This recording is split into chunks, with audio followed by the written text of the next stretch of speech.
السلام عليكم. جولة جديدة من جولاتنا في اسكندرية ومكان جديد بنصوره من أماكن اسكندرية. تصوير وفيديو من أحب الفيديوهات على قلبي ومن أحب الأجواء على قلبي.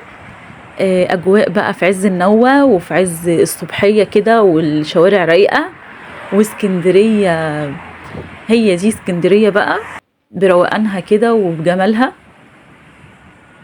في أيام الشتاء. هنصور معاكم النهاردة أجواء نوة الفيضة الكبرى على اسكندرية. وطبعا نوة الفيضة الكبرى من أصعب النوات في اسكندرية، لأنها بتبقى مصحوبة برياح شديدة جدا وارتفاع عالي جدا للبحر، ارتفاع أمواج عالي جدا، وكمان انخفاض شديد في درجات الحرارة، وخصوصا ان احنا دخلنا في شهر طوبة. وطبعا عارفين ان شهر طوبة من ابرد الشهور خلال السنة عموما على الجمهورية كلها، مش في اسكندرية بس، وخاصة اسكندرية مع بقى النوات ومع البحر وطبيعة البلد نفسها والرطوبة العالية، فبيبقى الاحساس بالبرودة اكتر واصعب. يعني عايزة اقول لكم ان الايام دي في اسكندرية فعلا برد جدا، خصوصا بالليل ومثلا الصبح بدري بتبقى الدنيا برد بطريقة مش طبيعية.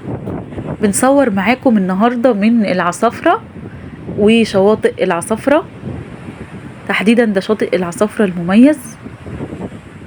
كل مرة بصور لكم النوات إما من جليم أو من الشاطبي أو محطة الرمل، فالنهاردة بقى قلنا إيه نصور من العصافرة ونغطي كل أماكن البحر والكورنيش ونشوف جمال الإسكندرية أيام النوات وجمال بحر اسكندرية وكورنيش اسكندرية من كل الأماكن.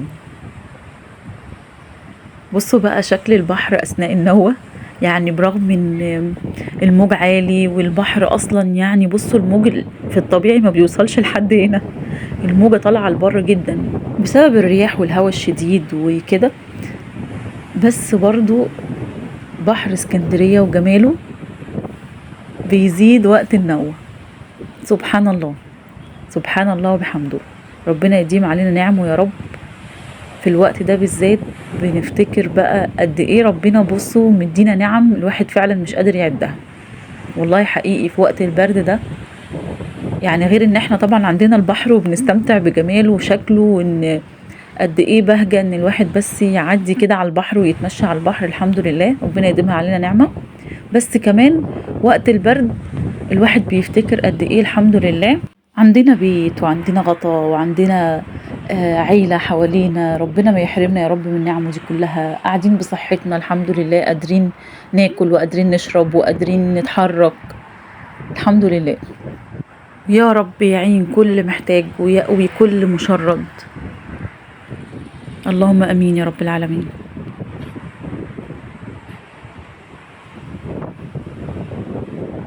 بصوا هنا بقى الشمس بتطلع بعد الغيمة الطويلة، بقالها تقريبا يومين مغيمة، لان شتت كتير قوي الصبح من بعد الفجر وهي كانت بتشتي. النهاردة 10 يناير وده تاني يوم لنوة الفيضة الكبرى،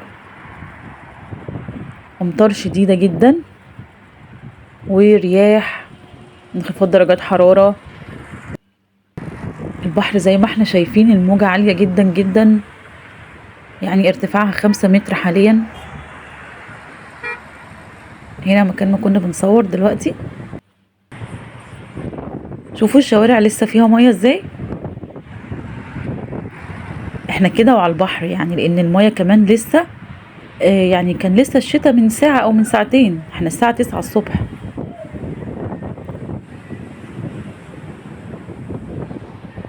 دي شوارع بقى الكورنيش، يعني ده شارع الكورنيش بقى والدنيا رايقة فيه، لكن شوارع اسكندرية جوه لا، هتلاقوا الدنيا بقى جوه معجنة.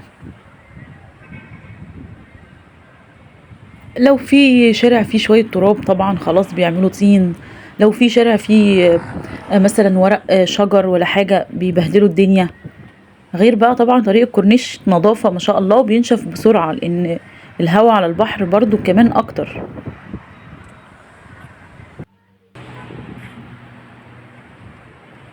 وصلنا شاطئ البوريفاج المعروف بالشماسي البورنيطة بتاعته دي الملونة. ده شاطئ الشعب طبعا. لو تفتكروا كنا بنصور شاطئ البوريفاج في الصيف كان قد ايه زحمة، ما كناش بنشوف الرملة من المصيفين. ما شاء الله كان اكتر شاطئ عليه اقبال في الصيف. طبعا دلوقتي مفيش حد على الشاطئ يعني، خصوصا عشان النوة.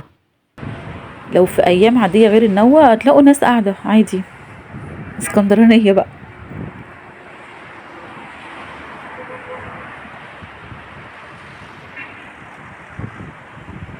بصوا السما بدأت تروق بعد الشتاء، والشمس طلعت ما شاء الله، يعني الجو بدأ يدفي. شوفوا الجمال هنا بقى، الصورة معكوسة جوه المية.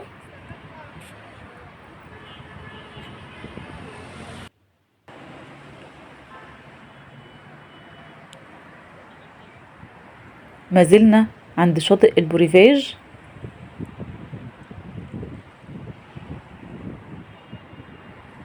شوفوا اللي يشوفوا في الصيف ما يشوفوش دلوقتي. لو هتقعد على الشاطئ دلوقتي هتبقى القعدة أروق وأحلى وأهدى، وهتحسها استجمام أكتر من الصيف بكتير بكتير بكتير. علشان كده دايما بقول زوروا اسكندرية في الشتاء، هتبقى أحلى وأجمل، هتستمتع بيها أكتر، هتشوف المناطق هادية أكتر، هتقدر تنبسط أكتر، وكمان هتشوف الشوارع على طبيعتها، هتشوف بقى اسكندرية الجميلة بقى بطبيعتها يعني الربانية. غير انك لو نزلت اخدت كرسي وقعدت كده على الشاطئ، بتبقى مثلا انت واتنين تلاتة حواليك، بتحس ان انت واخد الشاطئ لوحدك، بتبقى قاعد يعني بخصوصية اكتر. فما شاء الله اسكندرية حقيقي في الشتاء اجمل بكتير من الصيف. هنا كوبري 45 وشاطئ جزيرة الدهب.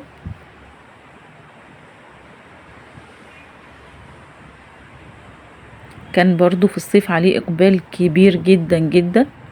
يعني عموما كانت شواطئ العصافرة والمندرة كان اكتر شواطئ عليهم ضغط واقبال كبير، علشان شواطئ سيدي بشر كانت مقفولة.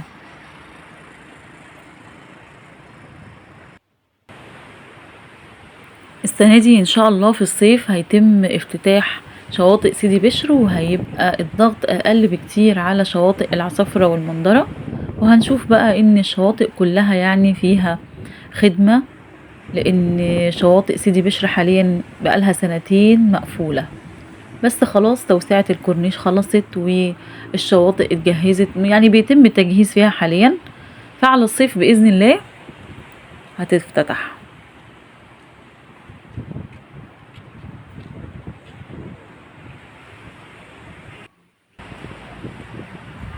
كوبري وممشى 45 في العصافرة. أظن إن كوبري 45 من الحاجات الرائعة اللي حصلت في اسكندرية، وكوبري فعلا له يعني قيمة وله فايدة، بالعكس تماما عن كوبري محمد نجيب اللي يعني اتوجد فجأة كده على الكورنيش ومنع رؤية عن شقق كتيرة على البحر ومن غير فايدة بصراحة. لكن أنا شايفة إن كوبري 45 تحفة، حل أزمة كبيرة جدا، والأنفاق بتاعته الكتير والحارات بتاعته والاتجاهات، غير شكله الجمالي كمان. فحقيقي هو كان فكرة حلوة جدا عمل كوبري في المنطقة دي وبالشكل ده.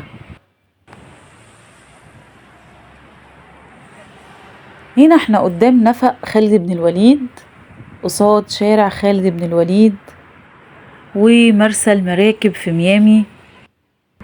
والمنطقة هنا بتعتبر برضو أيقونة من أيقونات اسكندرية، وهي علامة مميزة على شاطئ اسكندرية. وجود المراكب وجزيرة ميامي، يعني المكان مميز جدا. بس شوفولي بقى الحتة دي، بصوا بصوا الشواطئ هناك ناحية العصافرة مطرح ما بدأنا التصوير. بصوا الموج هناك عامل ازاي، بصوا رذاذ المية من كتر الموج وكتر على الموج. الموج عالي جدا وسريع جدا بيخبط، وبصوا رذاذ المية عامل ازاي، سبحان الله.